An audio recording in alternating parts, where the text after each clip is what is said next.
আজকে একটা গল্প শোনাই, কথাগুলো মন দিয়া শুনবেন। একটা মধ্যবিত্ত পরিবারের ছেলে, সে মোটামুটি সবার সাথেই খারাপ ব্যবহার করে চলতো। সে রাত 1টা 12টায় বাসায় ফিরতো। এই কারণে তার বাবা তাকে অনেক বকাঝকা করতো। আর ছেলেটাও তার বাবার সাথে তর্কে জড়িয়ে যাইতো। ছেলেটা যখন বন্ধুদের সাথে বাইরে আড্ডা দিত, তখন তার একটা বন্ধুর সাথে সে অনেক খারাপ ব্যবহার করত। ওই বন্ধুটাকে সে পাত্তাই দিত না। এইভাবে সবার সাথেই সে খারাপ ব্যবহার করে চলতো। একদিন সে ডাক্তারের কাছে যাওয়ার পর তার ক্যান্সার রোগ ধরা পড়ে। ডাক্তার তখন তাকে বলে, আপনি আর বেশি দিন বাঁচবেন না, মাত্র কয়েকদিন বাঁচবেন। এই কথাগুলো শুনে ছেলেটা অনেক কষ্ট পাইল। প্রতিদিনের মতোই সে রাত 12টার সময় বাসায় ফিরল। এইটা দেখা তার বাবা প্রতিদিনের মতোই তাকে বকাঝকা করতে লাগলো। কিন্তু অবাক করা বিষয়, প্রতিদিনের মতোই ছেলে তার বাবার সাথে তর্কে না জড়াইয়া তার বাবার গালিগুলা মন ভরে শুনতে লাগলো। আর মনে মনে ভাবতে লাগলো, হয়তো এই বাবার গালিগুলো আর কয়েকদিন পর শুনতে পাবো না। ওইদিকে তার মা ডাকতেছে, নে বাবা ভাতটা খেয়ে নে। অন্যদিন হলে সে তার মায়ের হাতে ভাতটা এত সহজে খাইতো না।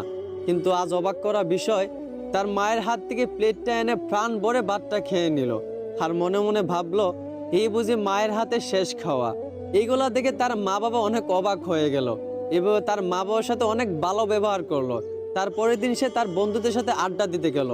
যেই বন্ধুটার সাথে সে সবসময় খারাপ ব্যবহার করত, ওই বন্ধুরা তাকে আজকে একটা গালি দিছিল। কিন্তু অবাক করা বিষয়, অন্যদিন সে একটা গালির বদলে ওই বন্ধুটাকে আরো 10টা গালি দিত। কিন্তু আজ অবাক করা বিষয়, ওই বন্ধুটা গালি দেওয়ার পর সে বন্ধুটাকে জড়িয়ে ধরে কাঁদতে লাগলো আর বলল, ভালো থাকিস রে দোস্ত। এইগুলা থেকে তার সকল বন্ধুরাও অবাক হয়ে গেল। যেই বন্ধুটা কখনো খারাপ ব্যবহার না করে থাকতে পারতো না, সেই বন্ধুটা সবার সাথে হাসি মুখে ভালো ব্যবহার করতেছে। সবাই অনেকটা অবাক হয়ে গেল। ছেলেটা আগের চেয়ে অনেক পরিবর্তন হয়েছে, আগের চেয়ে অনেক ভালো হয়ে গেছে, এখন সবার সাথেই ভালো ব্যবহার করে। এইভাবে মাসখানিক যাওয়ার পর ছেলেটা আবার ডাক্তারের কাছে যায়। ডাক্তারের কাছে যাওয়ার পর ডাক্তারকে জিজ্ঞেস করে, আপনি বলছিলেন আমি হয়তো কয়েকদিন বাঁচবো, কিন্তু প্রায় 1 মাস কেটে গেল। আপনি কি কোনো গ্যারান্টি দিতে পারবেন যে আমি আর কতদিন বাঁচবো?